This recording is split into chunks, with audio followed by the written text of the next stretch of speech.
할렐루야. 오늘도 이 밤에도 규칙적으로 기도하라, 규칙적으로 기도하라 라는 제목으로 하나님의 말씀을 함께 나누도록 하겠습니다. 지금 저 파령체육관에는 그냥 저 멀리에서도 막 음향 소리가 우리 교인들이 좀 많이 안 올까 걱정을 했는데, 역시 우리 교인들은 전혀 흔들림이 없이 주님의 전을 사모하고 이 자리에 나오신 줄 믿습니다. 오늘은 사도행전 10장의 내용으로 규칙적인 기도에 대해서 함께 나누려고 하는데, 이미 우리가 사도행전 강해를 하면서 이 10장의 이 부분의 말씀을 함께 보았습니다. 그리고 이 부분의 말씀을 볼 때 규칙적인 기도에 대해서 제가 나누기도 했었죠. 근데 오늘은 다시 한번 그 규칙적으로 기도하는 것의 중요성과 더불어서 규칙적인 기도의 능력에 초점을 맞추어서 말씀을 다시 한번 정리하고, 그 말씀을 통해서 우리가 하고 있는 기도를 다시 한번 점검하고, 특별히 50일 기도학교와 우리의 기도 생활을 통해서 우리의 기도가 이 잠깐의 며칠의 기도가 아니라 항상 우리의 습관이 되고 삶이 되길 수 있기를 주님의 이름으로 축원합니다. 자, 우리의 삶에 어떤 규칙이 필요한가? 어떤 사람은 규칙 그거 너무 귀찮다, 자유분방하게 우리가 하고 싶은 대로 하는 게 최고다, 이렇게 말하는 사람이 있습니다. 말하는 사람이 있어요. 그런데 여러분, 타락한 인간의 본성에는 반드시 어떠한 일정한 규칙이 반드시 있어야 그 인간의 잘못된 본성을 제어하면서 무엇인가를 꾸준히 할 수 있음을 우리는 보게 되는 것입니다. 그래서 여러분, 대부분의 성공하는 사람들의 이야기를 들어보면 그냥 자유하게 뭔가를 한 것 같지만 다들 보면 자기만의 규칙이 있습니다. 자기만의 루틴이라 그러죠. 그런 규칙이 분명히 있음을 보게 됩니다. 그리고 사실은요, 이 세상의 모든 것이 일정한 원칙에 따라서 움직입니다. 이것도 일종의 규칙이죠. 여러분, 천지를 창조하신 하나님의 창조 원리 가운데도 그러한 규칙이 있습니다. 우리는 그 규칙을 뭐라고 부르죠? 질서. 하나님께서 질서의 하나님이다. 하나님께서 모든 것에 다 질서를 부여해 놓으셨어요. 수평적인 질서도 있고 수직적인 질서도 있고요. 그 질서를 부여해 놓았고, 그 질서에 따라서 모든 것이 부딪히지 않고 흘러가는 것을 보게 됩니다. 자, 그렇다면 그 질서가 무너질 때 어떻게 되는 거예요? 지금 우리가 그 질서가 무너짐으로 말미암아 자연으로부터 역공을 받고 있는 거잖아요. 그죠? 질서가 무너질 때 세상은 붕괴되고 흔들리며 파괴되는 것을 볼 때, 이 질서라는 것, 뭔가 규칙이라는 것, 이것은 우리 이제 이 땅에 살아가는 우리 인간들, 이 땅에 매여 살아가는 우리에게 필수 불가결한 요소이다라는 사실입니다. 물론 이 규칙이 너무 과하거나 우리 각자에게 너무 자유를 심각하게 훼손한다면 그게 문제가 있을 수 있겠죠. 그러나 규칙이 없는 나라는 그렇죠, 분명히 무너지게 되어 있습니다. 여러분, 영적인 영역도 마찬가지인 것이죠. 특히 오늘은 기도에 있어서 규칙에 대해서 함께 나눠보고자 합니다. 여기서 말하는 기도에 대한 어떤 법례, 어떤 법을 얘기하는 것이 아니라 규칙적인 기도를 말하는 거예요. 그러니까 일정한 간격을 두고 내가 약속한 그 시간에 규칙적으로 기도하는 그 습관을 말하는 규칙을 의미하는 것입니다. 자, 물론 우리는 언제 기도합니까? 문제가 생기고 어려움이 생길 때 기도하는 것이 일반적이죠. 자, 이러한 기도를 우리는 수동적인 기도라고 합니다. 그러니까 문제가 우리에게 다가오고 그 문제가 우리가 처리하기 힘들 때 어쩔 수 없이 그 문제에 의해서 기도하는 것. 우리 영어에서도 이런 것들, 누군가에 의해서 뭔가 되어질 때 그걸 수동태라 그러는 것처럼 이것을 수동적인 기도요, 소극적인 기도라는 거죠. 그러나 문제가 없어도, 어려움이 없어도, 저 사람은 참 기도할 게 없어, 그럼에도 불구하고 기도의 자리를 지키는 것, 정해진 시간을 두고 그 시간만큼은 다른 어떤 것보다도 우선순위를 기도에 두고 기도하는 것, 이것은 소극적인 기도가 아니고, 이것은 수동적인 기도가 아니라 어떤 기도예요? 능동적인 기도이고 적극적인 기도이다. 여러분, 그래서 규칙적인 기도는요, 적극적인 기도입니다. 규칙적으로 기도할 때 우리는 그렇습니다. 수동적인 기도도 필요하죠. 그리고 그 수동적으로 기도할 때도 하나님은 역사하십니다. 그러나 문제가 없어도 어려움이 없어도 날마다 때마다 그 자리와 장소를 지키면서 기도하는 적극적인 기도, 규칙적인 기도 또한 커다란 영적인 유익이 있는 줄 믿습니다. 그래서 우리 주님은 항상 기도하라 그래요. 쉬지 말고 기도하라 그랬잖아요. 규칙적인 기도의 중요성, 여러분, 규칙적인 기도가 왜 중요한가? 첫 번째로는 그겁니다. 그 규칙이라는 것이요, 이거 아닙니다. 그 규칙이라는 것이 나를 지켜주기 때문이에요. 자, 따라해 봅시다. 규칙이 나를 지켜준다. 여러분, 규칙이라면 누가 지켜야 되는 거예요? 사실은 내가 지켜야 되는 거잖아요. 규칙을 만들어 놓으면 그 규칙은 내가 지켜야 되는 겁니다. 그런데 여러분, 규칙을 지켜놓고 차근차근 그 규칙을 잘 지키다 보면 어떠한 진리를 발견하게 되느냐? 그 규칙이 되려 나를 지켜준다. 여러분, 뭔가 규칙이 있다는 것은 나를 속박하고 나를 매우 불편하게 하는 것이죠. 우리는 그래서 일반적으로 어떤 일정한 규칙이 있을 때 내가 그 규칙을 지킨다고 그렇게 생각하지만 규칙적인 생활을 계속하다 보면 공통적으로 느끼는 것은 다름 아닌 내가 규칙을 지키는 것이 아니라 규칙이 오히려 나를 지켜준다. 우리 박정희 권사님께서 중보기도팀 우리 위한 기도를 해주셔서 너무 감사합니다. 감사한데요, 사실 제가 이 교회 부임했을 때 저녁마다 저 소요배시에서 기도하고 있는 기도팀이 있었다고 했죠. 처음부터도 참 목회자가 성도가 기도하고 있는데 내가 저 자리에 참석하지 않는 게 참 부끄럽고 죄송했습니다. 그런데 잘 안 되더라고요, 그게. 그리고 기도하고 하나님 언제가 때입니까? 그런데 제가 말씀드렸죠, 이제 때가 되었다, 가라. 갔는데 제가 그냥 가만히 참여해서 기도할 수밖에 없잖아요. 그래서 가능한 한, 참여해보신 분은 알겠지만 가능한 한 제가 매일 목이 타져라 기도회를 1시간씩 인도를 합니다. 매일. 그래서 많은 분들에게 동정의 박수를 얻고 있어요. 우리 목사님 저렇게 기도하는데 우리도 기도해야 되겠다, 이런 마음을 가져서 더 많이 열심히 기도해 주시는 것도 있지만, 여러분, 매일 8시 30분에 기도를 하니까요, 백영훈 목사님의 그 말이 이해가 가요. 아무것도 못해. 적어도 어디를 나갔다 와도 몇 시까지 와야 되면 7시 30분까지는 와야 돼요. 그러니까 뭐 밥 먹으면 바로 와야 되고, 그러니까 밥 먹으러 갈 약속을 잡더라도 아이 그냥 그래갖고 다시 하고 시간에 쫓기더니, 그게 꼭 가야 하는 약속이 아니면 어떻게 하겠어요? 낮으로 바꾸든지 시간을 미루게 되죠. 처음에는 그 8시 반을 지키는 게 엄청나게 부담스러워. 하나님이 하라고 해서 하는 건데 엄청 부담스럽고, 기도를 하는 것조차도 사실은 힘들고 쉬운 기도는 아니죠. 그 시간을 지키는 게 참 힘들다. 여러분, 새벽 시간은요 그냥 내가 일어나서 하면 되는 거잖아요. 그런데 이거는 외부적인 어떤 영향을 받게 되거든요. 그리고 제가 뭐 개인이 아니라 말하자면 공인이라면 또 공인이잖아요. 대표로 해서 뭐가 해야 될 일도 있고 또 가야 될 그런 모임들도 있는데, 그 모임 가운데서 정말 특별한 일이 아니면 정리를 해요. 그리고 뭘 지켜요? 8시 반 기도의 자리를 지킵니다. 그 기도의 자리를 지키려면 그냥 할 수 없잖아요. 적어도 30분 전에는 기도회를 제가 준비하고 기도하면서 그러고 가야 된단 말이에요. 그러니까 7시 반에는 와야 돼요. 여러분, 그런데 지금 3개월째 지금 가고 있잖아요. 이렇게 하면서 제가 느끼는 중요한 사실은, 내가 이 8시 30분을 지키는 것 같았는데 가만히 보니까 이 8시 30분이 나를 지키고 있더라.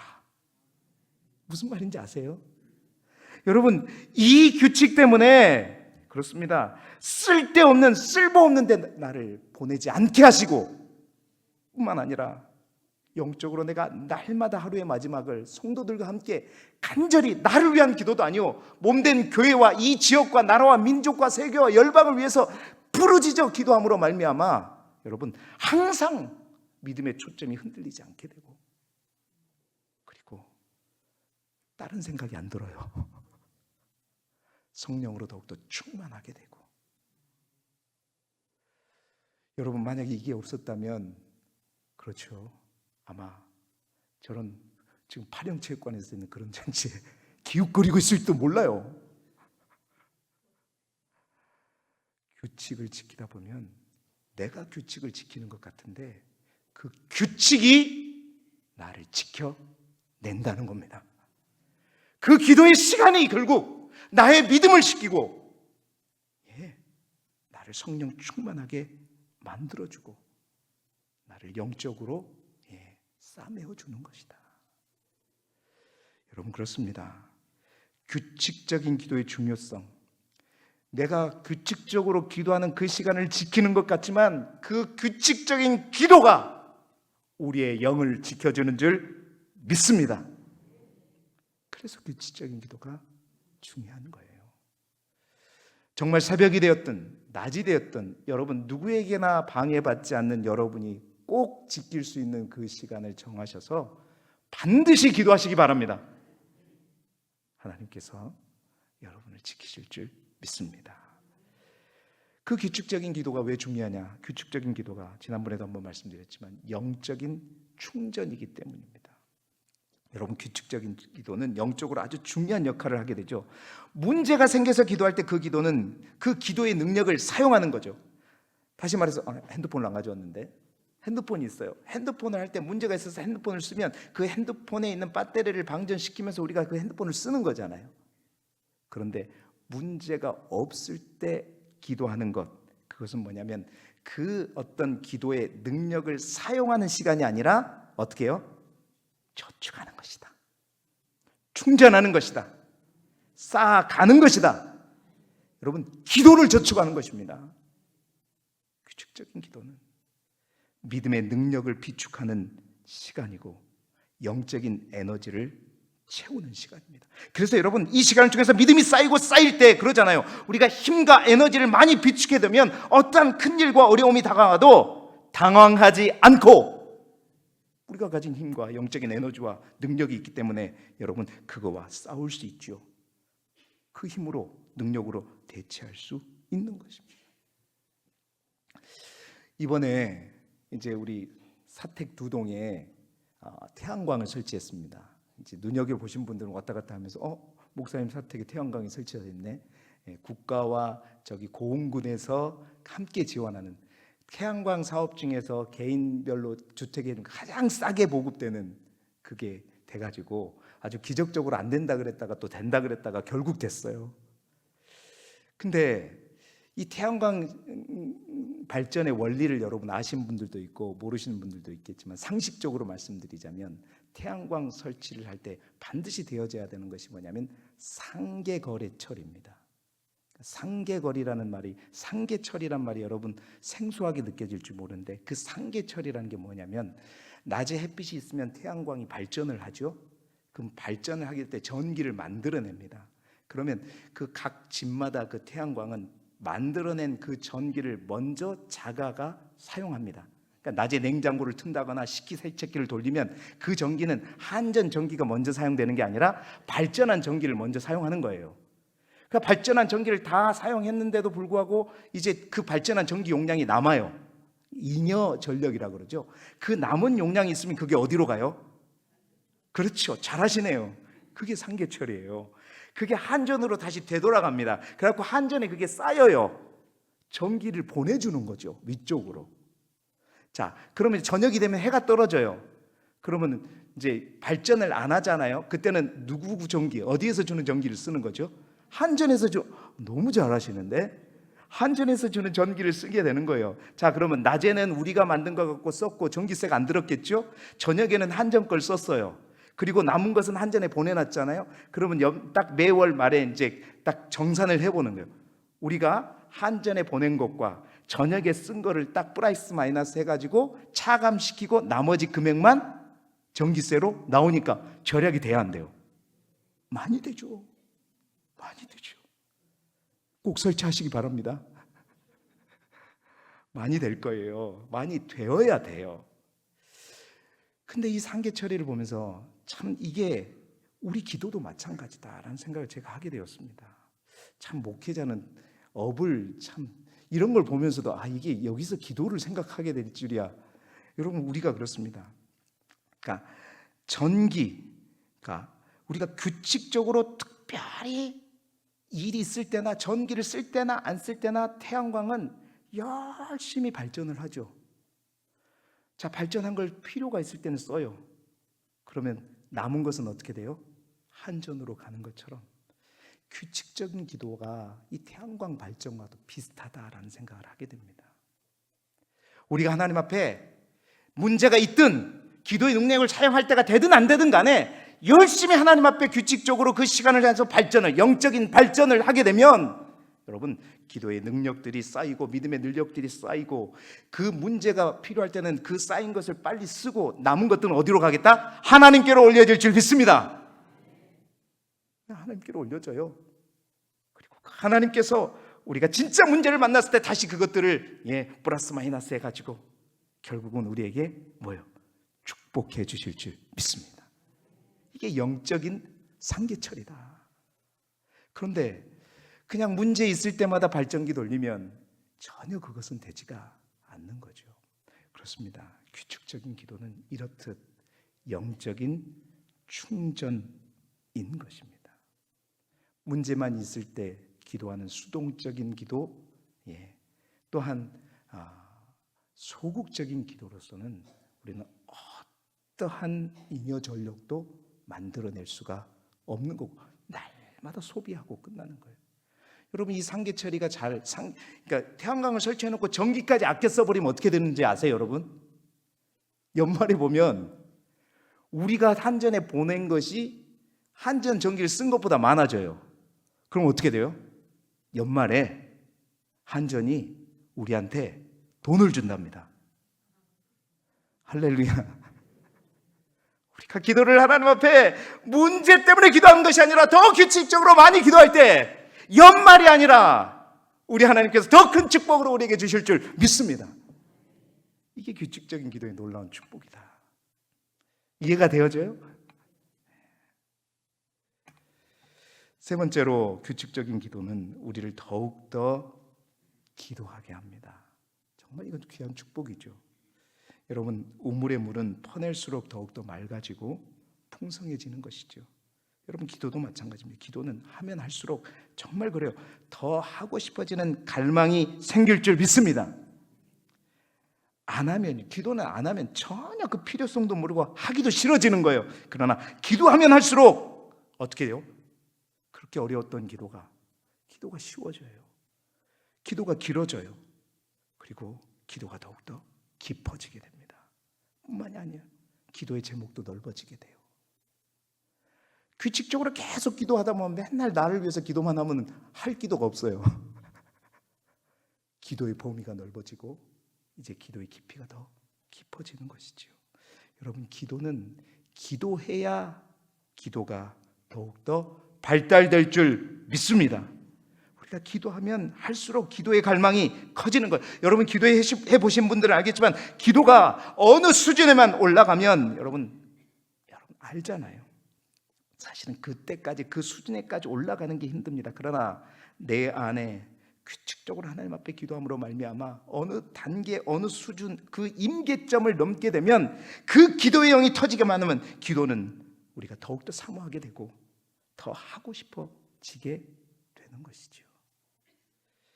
규칙으로 시작했지만 그 규칙으로부터 완전히 자유케 되는 순간이 오게 되는 거예요.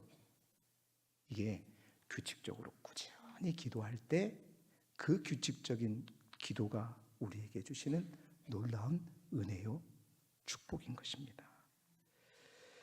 여러분 규칙 때문에가 아니라 그 단계에 이르게 되면 정말로 기도가 하고 싶어서 그 규칙을 지키는 것이지 규칙을 지키기 위해서 기도하는 것이 아니죠. 규칙에 매이는 것이 아니라 규칙 위에서 규칙을 바라보며 기도하게 되는 것입니다. 그래서 기도하지 않으면 죽을 것 같고 기도해야만 나는 살아갈 수 있다는 분명한 사실들을 깨닫게 되는 것이죠. 그렇습니다. 규칙적인 기도로 하나님과 우리 사이 영적인 고속도로가 활짝 열릴 수 있기를 그리스도 예수 이름으로 축원합니다. 그렇습니다. 규칙적으로 기도하라. 시간을 정해놓고 비가 오나 눈이 오나 바쁘나 한가하나 어려우나 쉬우나 오늘도 변함없이 기도하는 것이 너무 중요하다. 자, 그렇다면 이러한 규칙적인 기도가 쌓이게 될 때 그 규칙적인 기도가 어떠한 능력을 발휘하는가? 오늘 우리가 읽은 성경을 통해서 우리가 그것과 또 다니엘에 있는 말씀을 통해서 그 규칙적인 기도의 능력을 우리가 함께 보면서 우리 모두가 정말 규칙적인 기도자가 되기를 소망합니다. 짧게 나눌 때 규칙적인 기도의 능력, 첫 번째로 오늘 말씀을 통해서 알게 되는 규칙적인 기도는 새로운 길을 닫는다, 엽니다. 새로운 길을 연다. 여러분, 사도행전 강할 때 오늘 10장의 중요성에 대해서 이미 말씀드렸습니다. 10장은 복음이 베드로를 통해서 이제 유대인을 넘어 이방인들에게도 확장되는 결정적인 계기가 되는 사건이 일어나는 장이라고 말씀드렸죠. 그 사건이 바로 가이사랴에 사는 이방인 로마의 백부장이었던 고넬료와 사도 베드로와의 운명적인 만남이었습니다. 사실 이 두 사람은요, 신분적으로나 혈통적으로나 나라적으로나 지역적으로나 사실은 쉽게 마주칠 수 없는, 만남이 이루어질 수 없는 그러한 관계죠. 접촉점이 쉽게 발생할 수 없는 그러한 사이입니다. 도저히 만날 수 없는 사이죠. 그런데 이 두 사람과의 만남이 어떻게 이루어졌는가? 사도행전 10장에는 그것을 아주 길게 자세하게 설명하고 있다고 그랬죠. 그것이 뭐냐? 바로 이 두 사람의 규칙적인 기도 때문이었다. 할렐루야. 자, 첫 번째로 고넬료가 어떻게 기도했나요? 사도행전 10장 3절의 말씀을 함께 볼까요? 함께 읽어봅시다. 시작. 하루는 제 9시쯤 되어 환상 중에 밝히 봄에 하나님의 사자가 들어와 이르되 고넬료야 하니 아멘. 자, 고넬료는 이방인이었지만 하나님을 경외하는 자였죠. 하나님을 경외하는 자로서 그는 유대인의 기도 습관에 따라 제 9시쯤 되어서 기도하였습니다. 그 말은 그는 항상 그 기도의 시간을 지키며 규칙적으로 기도했다는 것이죠. 그때에 바로 주의 사자를 통해서 사람들을 요바에 보내서 베드로라고 하는 시몬을 청하라라는 음성을 듣게 됩니다. 그리고 주의 사자의 말씀대로 고넬료가 사람을 요바에 보내서 그 다음 날 그들이 요바에 도착할 무렵에 이제 성경은 베드로의 상황들을 기록해 주죠.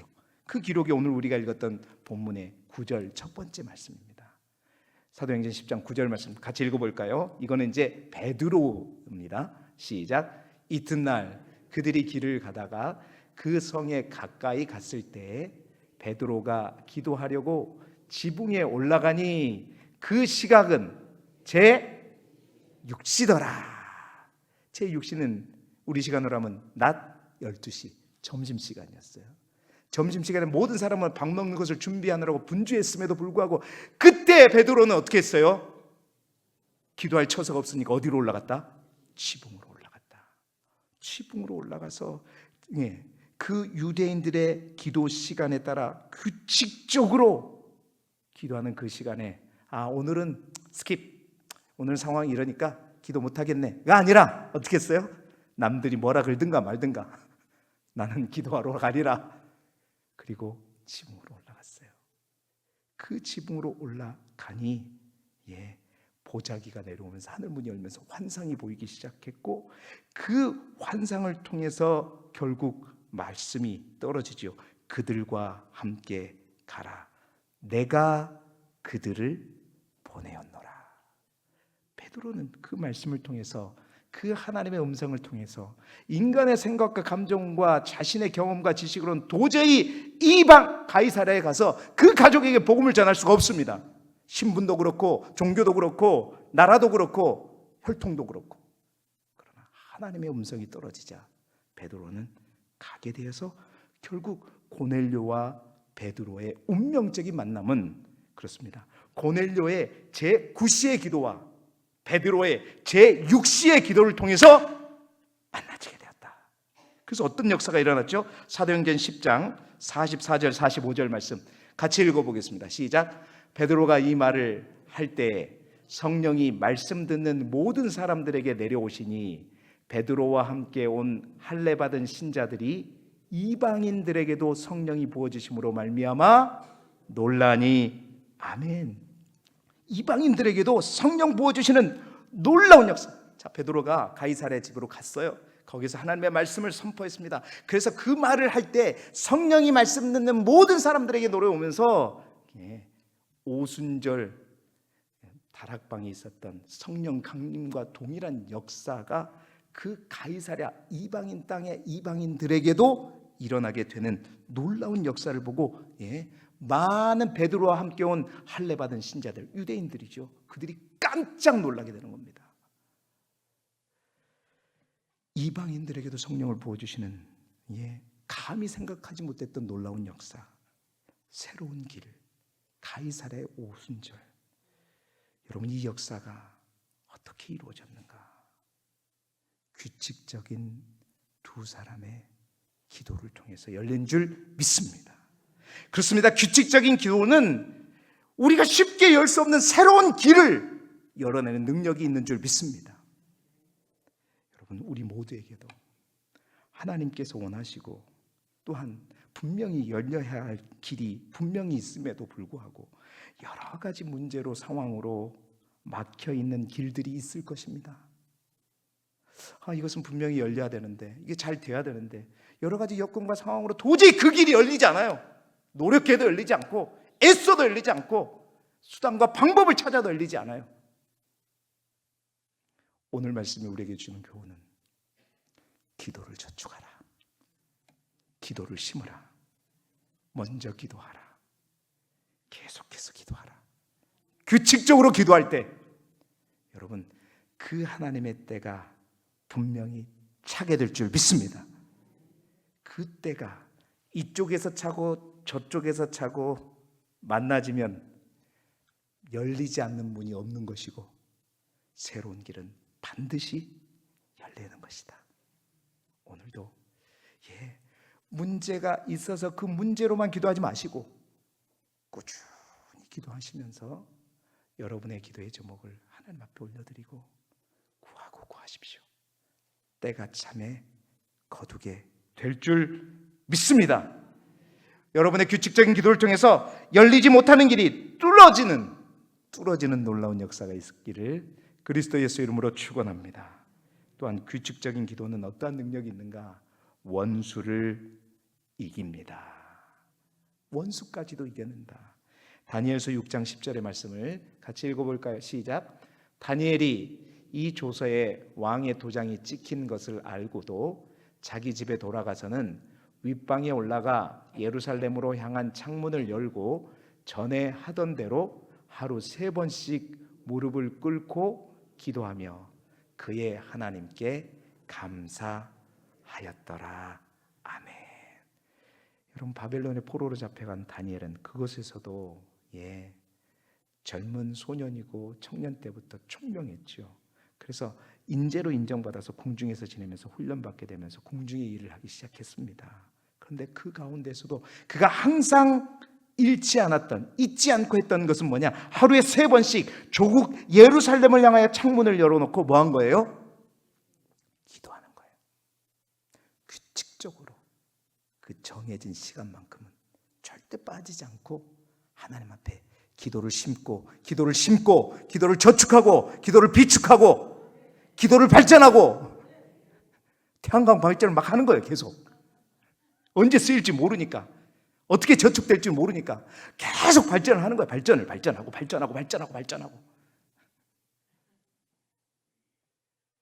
자, 그 가운데서 그렇게 기도하다가 그는 나중에 메대가 나라를 다스릴 때에 국무총리까지 올라가게 되잖아요. 그래서 몹시 분주한 속에서도 그 가운데서도 그는 규칙적으로 하루 3번씩 기도를 쉬지 않았습니다. 그러다가 다니엘이 다리오 왕의 총애와 신임을 받게 되자 다른 2명의 총리와 방백들이 이를 시기하고 질투해서, 시기할 만하죠. 아니, 저 사람은 우리 나라 국민도 아니잖아요. 저 포로로 끌려온 다니엘이 국무총리가 돼가지고 우리하고 똑같은 총리인데 그 중에서 가장 신임을 받는 이 나라의 2인자가 됐다? 얼마나 배 아프겠어요. 우리 정치 바닥을 보면 알죠. 더 그러겠죠. 엄청나죠. 그래서 어떻게 하면 저 다니엘을 처치할 수 있을까? 음모를 꾸며 아무리 털어봐도 흠이 나왔다 안 나왔다? 흠이 나오질 않는 거예요. 허물을 발견하지 못하다가 하나를 발견했어요. 뭐냐? 다니엘이 매일 규칙적으로 기도한다는 사실을 알게 된 겁니다. 그래서 어떻게 해요? 왕을 위한다는 명목으로 왕이시여 한 달 동안 왕 외에, 감히 왕 외에 다른 신에게나 어느 사람에게 무엇을 구하거나 기도하는 사람이 있으면 그것을 엄벌히 처하십시다. 그래서 왕권을 강화시킵시다. 그래서 그 사람이 발견되면 당장 사자골에 던져서 죽여버리고 본보기를 삼아야 됩니다. 그 조서를 올리는데 왕은 자기를 위한 건지 알고 그냥 그래 도장을 확 찍어주죠. 도장을 확 찍어주었습니다. 그래서 왕이 금령을 내리게 되는데 방금 우리가 읽었던 말씀 다니엘서 6장 10절 말씀을 다시 보게 되면 바로 다니엘이 이 조서에 뭐라고요? 왕의 도장이 찍힌 것을 알고도 어떻게 해요?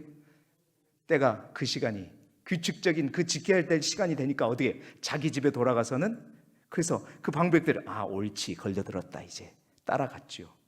따라간 거예요. 아니나 다를까 돌아가서는 윗방에 올라가 조용히 따라갔죠. 창문이라도 활짝 안 열고 그냥 숨어서 문 다 닫고 기도했으면 좋을 텐데 예루살렘으로 향한 창문을 어떻게 해요? 활짝 열고 따라해 봅시다. 전에 하던 대로. 정말 중요한 거. 전에 하던 대로 하루 3번씩 무릎을 꿇고 기도하며 그런 상황에서도 어떻게 해요? 하나님께 주여 감사했어. 여러분 마치 남자 에스더죠. 지금 이거 발각되면 어떻게 되는 거예요? 사자굴에 던져진다는 것은 죽는다는 거잖아요. 남자 에스더 다니엘 죽으면 죽으리다. 그 상황 속에서도 기도하면서 문을 닫거나 저 같으면 그럴 거예요. 그래 기도하는 거 기도해. 그런데 하나님 다 아시니까 문 잠가놓고 창문도 아무도 못 보게 그래놓고 조용히 다 기도하고 네 기도했지 지금? 너 기도 안 했는데? 이럴 수도 있는 거잖아요. 그런데 아니요. 다니엘은 당당하게 창문을 열고 예루살렘 하려 전에 하던 대로 죽으면 죽으리라 목숨까지 걸고 기도하는 겁니다. 아무렇게나 시간이나 때우고 자리만 지키는 형식적인 규칙적인 기도가 아니라 목숨까지 내놓고 단 하루도 빠지지 않고 규칙적으로 기도하는 다니엘. 결국 그런데요 그렇게 목숨 걸고 기도 생활하다가 어떻게 해요? 사자굴에 안 던져져야 되는데 어떻게 던져졌어요. 우리 같으면 하나님을 원망하고 저주할 것 같아요. 그런데 어떻게 해요? 하나님의 역사는 가장 결정적인 순간에 일어나죠.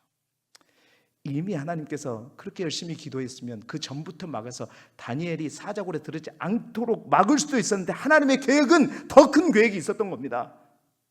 그 사자굴에 들어가기까지 하나님 그대로 놔뒀어요. 그리고 그 사자굴이 들어갔을 때 뭐의 입을 봉하였더라? 사자의 주둥이를 봉하였더라. 주둥이를 봉해보니까 사자가 뭐라 그래? 그리고 그 사자굴이 천사들이 거하면서 다니엘을 지키게 되는 놀라운 일이 일어나게 됩니다. 이 상황을 보면서 다리오 왕이 하나님이 살아계시는구나. 하나님이 역사하구나. 다니엘 네가 믿는 하나님이 진짜 하나님이구나. 하나님께서 다니엘을 어여삐 보시고 다니엘 한 사람 사자굴에 안 보냈으면 다니엘만 좋고 끝나는 거예요. 그러나 결국 사자굴에까지 보내시고 또 사자 입을 봉함으로 말미암아 그 전 메대 땅에 조서가 보내져서 모두가 하나님을 믿게끔 하는 공문이 나가게 된 줄 믿습니다. 여러분 무엇이 그 놀라운 능력을 만들어냈는가? 평소에 다니엘이 기도를 저축하고 비축하고 쌓고 발전하고 그 능력이 있기 때문이죠. 다니엘은 문제가 생겨서 기도하는 것이 아니라 규칙적으로 영적인 발전을 한 겁니다. 태양광 발전처럼 끊임없이 그 기도를 비축하니 그 능력이 결정적인 순간에 역사했고, 뿐만 아니라 그 다니엘은 그렇게 기도함으로 말미암아 하늘 문이 활짝 열려서 감히 우리가 볼 수 없는 엄청난 하나님의 환상들을 보고 구약의 묵시록을, 이제 400년 동안 있어야 될 세계의 역사를 다 보게 하시잖아요. 그렇습니다. 규칙적인 기도가 우리의 믿음을 저축하고 충전한다고 그랬죠. 다니엘의 기도는 그렇습니다. 그것을 저축함으로 말미암아 놀라운 능력의 역사가 일어난 것이죠. 사랑하는 성도 여러분, 어떤 사자가 여러분을 삼키려고 하고 있습니까? 또한 어떤 사람들이 나를 공지에 몰고 나를 어렵게 하고 있습니까? 기도하십시오. 아니, 앞으로를 위해서 시간을 정하고 날마다 죽으면 죽으리라 하는 마음으로 가장 우선적으로 그의 시간을 두고 기도하십시오.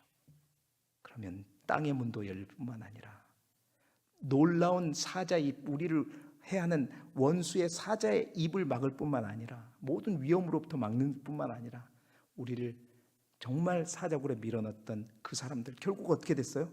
왕이 보니까 다니엘이 살아있는 걸 보고 이 사자들이 미쳤나 보다. 성경에 미쳤다는 말은 없습니다.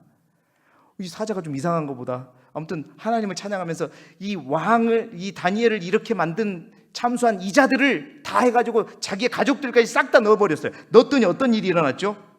그들이 굴바닥에, 사자굴바닥에 닿기도 전에 사자들이 곧 그들을 움켜서 그 뼈까지도 부서뜨렸더라. 할렐루야. 이게 규칙적인 기도의 힘인 것입니다. 능력인 것이죠. 여러분, 적극적으로 기도하십시다. 능동적으로 기도하시자고요. 문제 나타날 때 기도하지 마시고, 그래도 역사는 합니다. 기도를 비축하고 항상 기도를 통해 영적인 발전을 하자. 영적인 상계 시스템을 만들자.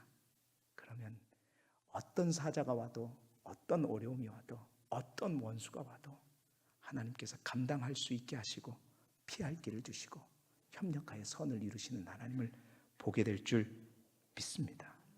여러분, 베드로는 이 사도행전 10장뿐만 아니라 3장에서도 제 구직 시간에 성전에 기도하러 갔다가 성전 미문에서 구걸하는 안진뱅이를 만났죠. 그때 뭐라고 말했습니다. 은과 금은 내게 없거니와 내게 있는 것으로 내게 주느니 곧 나사렛 예수 그리스도의 이름으로 일어나 걸으라 했을 때 그 안진뱅이가 일어나 걷게 되는 이 놀라운 능력은, 여러분, 그렇습니다.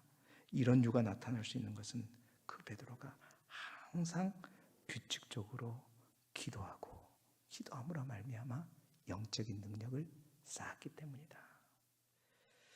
여러분, 감리교 얘기를 해서 죄송하지만 요한 웨슬리 목사님 매일 새벽 4시에 일어나 2시간씩 기도하고 성경을 보았다고 알려져 있습니다. 우리 장로교의 루터도 하루에 3시간씩 기도했다고 알려지고 있죠. 근데 그 요한 웨슬리 목사님은 그가 가는 곳마다 말씀을 많이 전했고 많은 사람들이 구원을 받고 또 영국을 무혈혁명으로부터 구원하고 또한 세계 최대의 교파의 하나를 이루었잖아요. 그는 일주일에 이틀씩 수요일과 금요일은 한 끼씩만 먹고 금식하며 기도했다고 합니다. 그래서 그의 기도 생활은 굉장히 철저했다고 그래요. 완전히 규칙적이었다고 그래요. 그래서 그의 별명이 뭐냐? 규칙쟁이. 규칙쟁이. 깍쟁이, 규칙쟁이. 맨날 규칙에 따라서만 움직이는. 여러분, 그 별명에서 사실은 오늘날 감리교라고 하는 메소디스트, 이게 규칙쟁이라는 어원입니다. 항상 그 규칙에 따라서. 그러니까 이제 이게 약간 자유주의로 우리 교단에서 얘기하는 것은 그 규칙이 우리를 더 이롭게 하는 그 수준을 넘어서 뭔가 율법이 되어버리고, 그렇죠? 우리의 족쇄가 되어버리는, 이것 때문에 우리가 거부감을 느끼는 거죠. 그러나 이 규칙은 참으로 귀한 거였어요. 사랑하는 성도 여러분, 우리 또한 이러한 능력들을 가질 수 있기를 바라고요. 회복하기 위해서 더 규칙적으로 기도하고 기도하는 저와 여러분이 되시기를 소망합니다. 그래서 항상 좀 영적인 캣바가 넉넉하게 좀 비축될 수 있기를 소망합니다. 아둥바둥 막 힘들면 그냥 겨우겨우 싸우지 말고 어려운 문제가 있을 때 넉넉하게 그냥 쫙 문제를 안으면서 그냥 문제를 이겨나가고 그런 우리 길티교회 성도님들이 되시기를 그리스도 예수 이름으로 축원합니다.